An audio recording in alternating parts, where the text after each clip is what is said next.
O Revista TST está de volta e vamos fazer um giro pelas turmas do TST e conferir alguns casos julgados.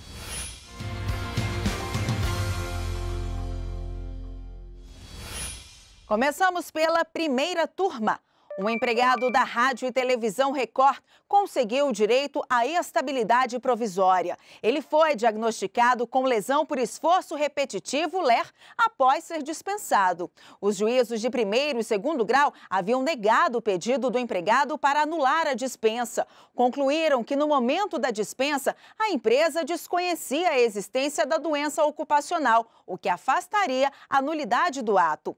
Mas, ao julgar o caso no TST, o relator, ministro Hugo Scheuermann, ressaltou que a constatação da doença ocupacional após a dispensa não é obstáculo à estabilidade, desde que a patologia esteja relacionada à execução de contrato de trabalho, como foi o caso.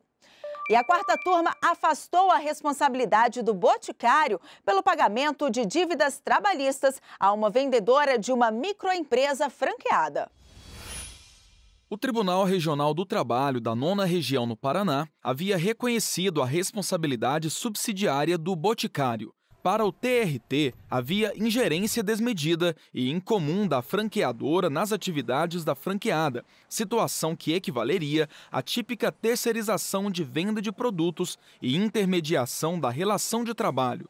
De acordo com o Tribunal Regional, seriam prova disso a obrigatoriedade de inscrição dos empregados da franqueada em programas de treinamento e visitação periódica de supervisores, consultores e auditores. Mas na quarta turma do Tribunal Superior do Trabalho, o entendimento foi outro. O relator do recurso, ministro Alexandre Ramos, explicou que as relações entre a empresa e a franqueada são regulares e que não se confundem com terceirização. O ministro Alexandre Ramos lembrou que a jurisprudência do TST define que o contrato de franquia não transfere à empresa franqueadora a responsabilidade subsidiária pelas obrigações trabalhistas descumpridas pela franqueada, a não ser que haja desvirtuamento do contrato ou fique evidenciada fraude ou terceirização típica.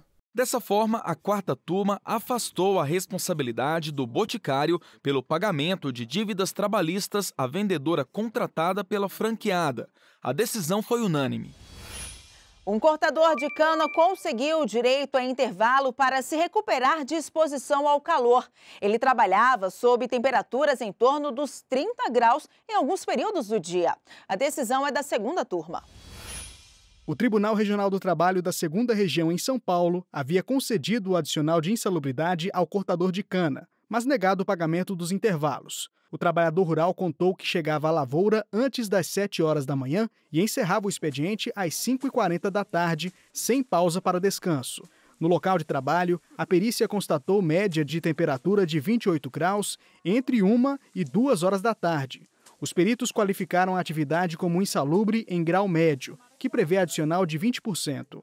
O caso chegou à segunda turma do Tribunal Superior do Trabalho, após recurso de revista do profissional. A relatora ministra Maria Helena Malman observou que a jurisprudência do TST prevê direito a intervalo para recuperação térmica quando o trabalhador fica exposto a calor excessivo. A ministra lembrou ainda que a pausa não concedida acarreta pagamento de horas extras. Assim, a relatora votou pelo pagamento do tempo de descanso não usufruído, com repercussão nas demais parcelas. A decisão foi unânime. Encerramos o giro de notícias com o julgamento da 7ª turma. Uma professora que foi dispensada sem justa causa durante a estabilidade pré-aposentadoria não vai receber indenização em dobro. Ao julgar o recurso de revista da profissional ao TST, o relator, ministro Evandro Valadão, observou que o caso não consistia em dispensa para impedir o direito à estabilidade, mas em dispensa ocorrida dentro do período de garantia no emprego. Sendo assim, por unanimidade, a turma reconheceu o direito à indenização de forma simples, correspondente aos salários que deveriam ter sido pagos entre a data da dispensa e o dia em que a empregada completaria 30 anos de contribuição à Previdência Social.